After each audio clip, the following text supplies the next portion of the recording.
राज्यातील एकंदरीत परिस्थिती बघितली तर राज्यामध्ये म्हणजे काल रात्रीपासूनच विदर्भात देखील पाऊस सुरू झाला आहे, म्हणून हे देखील सर्व शेतकऱ्यांनी लक्षात घ्यायचं।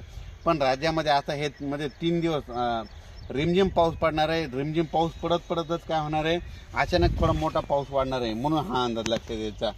सर्व शेतकऱ्याला सांगू इच्छितो की हे मध्ये 23 तारखेपर्यंत ही पाऊस राहणार आहे रिमझिम स्वरूपाचा। त्याच्यानंतर 25, 26, 27, 28, 29, 30 पर्यंत परत एकदा पाऊस राहणार आहे, म्हणून हा अंदाज लक्षात घ्यायचा। म्हणजे सांगायचं झालं तर एवढा जुलै महिना म्हणजे 30 जुलैपर्यंत राज्यामध्ये सगळीकडे पाऊस असणार आहे, म्हणून हा अंदाज लक्षात घ्यायचा। त्याच्यानंतर सर्व शेतकऱ्याला सांगू इच्छितो की समजा जशी उघड भेटेल तसे तुम्ही शेतीचे कामे करून घ्या।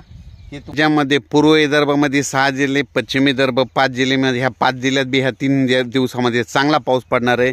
ज्या गावाला पाऊस पडणार नाही तिथं देखील पडणार आहे। त्याच्यानंतर मराठवाड्यात देखील चांगला पाऊस पडणार आहे, म्हणून हे देखील अंदाज लक्षात घ्यायचा। त्याच्यानंतर सांगायचं झालं तर उत्तर महाराष्ट्रामध्ये काय झालं, सिन्नर दौडी या भागाकडे जरा पाऊस कमी आहे, तिथं 2-4 गावाला पाऊस पडलेलाच नाही, म्हणून त्या सिन्नर भागातल्या सर्व शेतकऱ्याला सांगू इच्छितो फक्त आजच्या दिवसच वाट बघा, पहाटे म्हणजे सकाळी पाऊस येणार आहे, म्हणून हा अंदाज लक्षात घ्यायचा।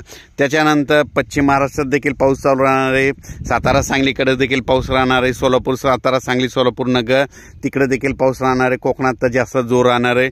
आणि सांगायचं झालं तर मुंबईला मग जास्त पाऊस पडणार आहे, म्हणजे हे पाऊस आता मध्ये एक पावसाचा मुक्काम आता उत्तर महाराष्ट्राकडे जाणार आहे, म्हणून हा अंदाज लक्षात घ्यायचा। म्हणजे नाशिक जिल्ह्याकडे देखील चांगल्या स्वरूपाचा पाऊस पडणार आहे, म्हणून हा अंदाज लक्षात घ्यायचा। म्हणजे नाशिक जिल्ह्यामध्ये काही भागामध्ये बऱ्याच ठिकाणी आणखीन पाऊस नाही, तर हा पाऊस तिकडे देखील पडणार आहे, म्हणून हा सर्व शेतकऱ्यांनी अंदाज लक्षात घ्यायचा।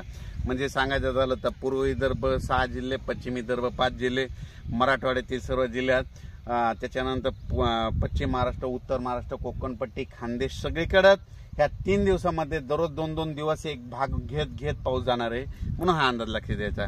अचानक वातावरणात बदल झाला तर परत एक मेसेज दिला जाईल। धन्यवाद।